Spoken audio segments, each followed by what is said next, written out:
Salut, chers amis, chers collègues, chers éleveurs, chers entrepreneurs. J'espère que vous allez bien. Ça fait déjà quelques jours, vous m'avez plus reçu sur ma chaîne. Désolé, j'étais un peu en déplacement.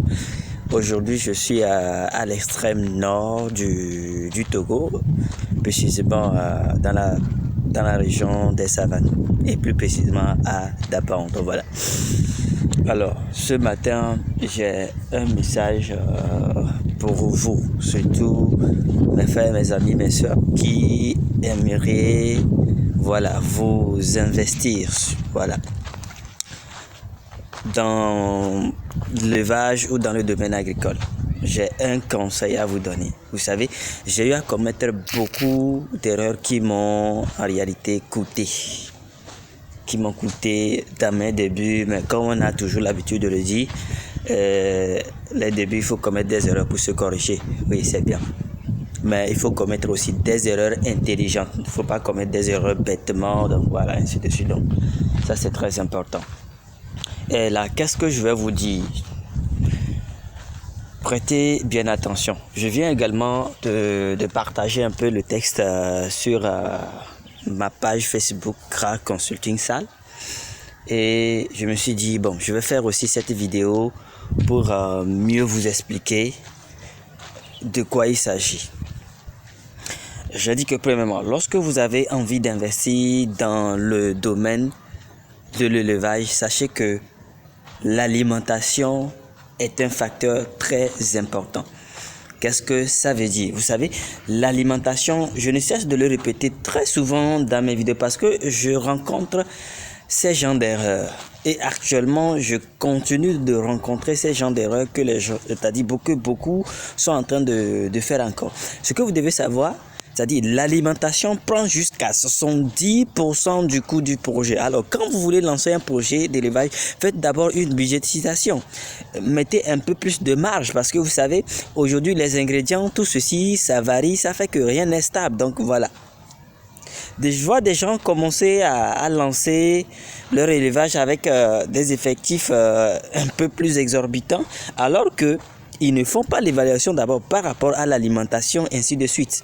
Vous savez, dans mes débuts, j'avais commis ces erreurs parce que là, j'ai pris des sujets, j'étais vraiment passionné à faire mon élevage, ainsi de suite. Donc voilà. Mais là, qu'est-ce qui s'est passé? Je me retrouve à certains moments où l'aliment est fini, j'ai même pas d'argent dans ma poche. Donc voilà, l'argent que j'ai peut-être pour pouvoir manger, c'est-à-dire satisfaire mes besoins primaires, préliminaires. Voilà, je suis obligé de prendre ça et de mettre dans l'élevage. Rester affamé. C'est vrai, c'est un sacrifice.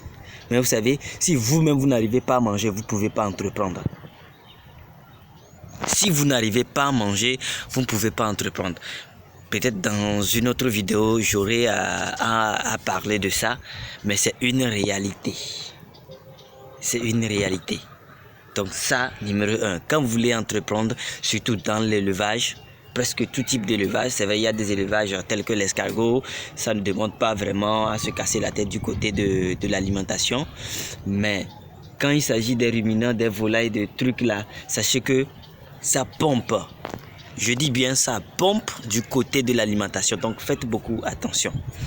Deuxième élément, vous savez, réussir l'élevage demande en fait votre présence. C'est-à-dire, il faut quelqu'un.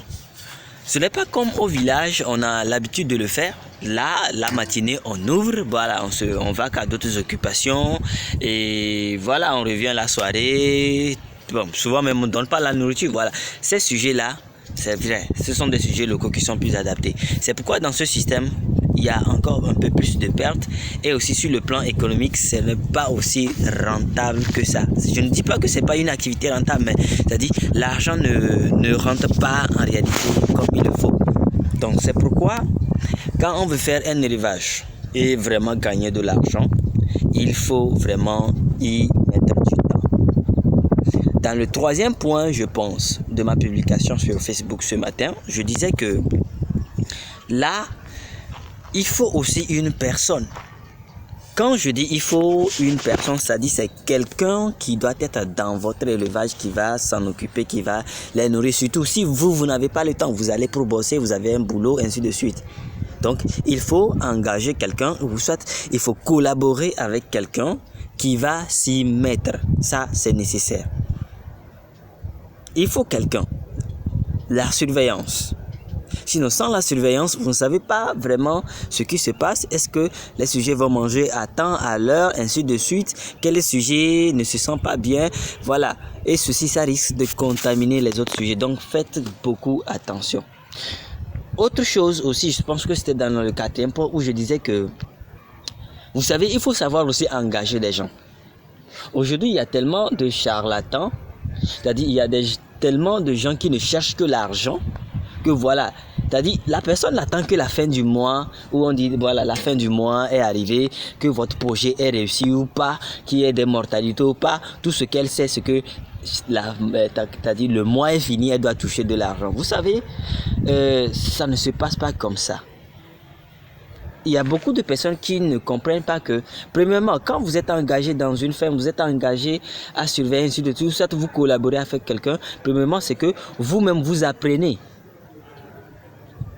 Secondo, vous faites bien, c'est que c'est le projet qui réussit. La personne, voilà, est contente et elle peut même vous augmenter et ça devient en fait une collaboration. Vous devenez, voilà, vous savez, il y a beaucoup qui ne savent pas. Surtout là, je m'adresse aux collaborateurs, aux ouvriers ou quoi. Voilà, ça c'est très important. Vous savez, ne regardez pas seulement le facteur argent que moi là je suis venu pour travailler, pour nourrir ma famille.